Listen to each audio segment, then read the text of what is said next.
Thus far, in the 10th book of Euclid, we have identified 8 different types of irrational numbers. You might be wondering at this point why Euclid bothers with this confusing taxonomy. Today, we write our irrationals in a nice closed form, such as the square root of the square root of 3 plus the square root of 2, or as the limit of an infinite sequence, and thus don't need names for all of these irrationals. Euclid only had Roman numerals and pebbles, neither of which is good for irrationals. So Euclid must resort to geometry figures and descriptions. Since each form of irrationals are constructed differently, each irrational looks different, and must be handled differently. Until better math tools arrived, this taxonomy is the best Euclid can do. Let's review the irrationals we've identified so far, and then divide the binomial into categories, as described in the second set of definitions in the Book 10 of Euclid. First is the rational irrational, such as the square root of 2. Euclid calls this rational because it is commensurable in square with a rational number. Second is the medial, the geometric mean between two rational numbers commensurable in square only. In other words, multiply a rational or irrational rational with an incommensurable irrational rational, and then take the square root. The square root of 2 times the square root of 2, equaling the fourth root of 8, is a medial. The third is binomial, the addition of a rational or irrational rational with an incommensurable irrational rational, such as 2 plus the square root of 2. Fourth is first bimedial, the sum of two medials commensurable in square only, whose product is rational, such as the fourth root of 8 plus the fourth root of 2.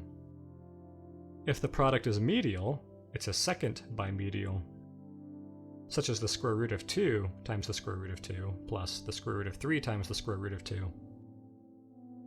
Sixth, given two numbers incommensurable in square, whose sum of squares is rational, whose product is medial, their sum is called a major. The square root of 2 plus the square root of 2 plus the square root of 2 minus the square root of 2 is an example. If the sum of squares was medial and the product was rational, it would be the side of a rational plus a medial area. The square root of the square root of 5 minus 2 plus the square root of the square root of 5 plus 2 is an example. And finally, if both the sum of square and the product were medial and incommensurable, it would be a side of a sum of two medial areas, such as the square root of the square root of 10 plus the square root of 8 plus the square root of the square root of 10 minus the square root of 8. Now the 6 categories for binomials. We first set out a rational, say 2, and then a binomial, a plus b, where a is greater than b. Let a squared minus b squared be commensurable in length with a. If a and 2 are commensurable, then a plus b is a first binomial. An example is 3 plus the square root of 5. If b and 2 are commensurable, then a plus b is a second binomial. An example is 2 root 3 plus 3. If 2 is not commensurable with a or b, then a plus b is a third binomial. 2/3 root 6 plus the square root of 2 is an example. Now let a squared minus b squared be incommensurable with a. If a and 2 are commensurable, then a plus b is a fourth binomial, such as 3 plus 3 halves root 2.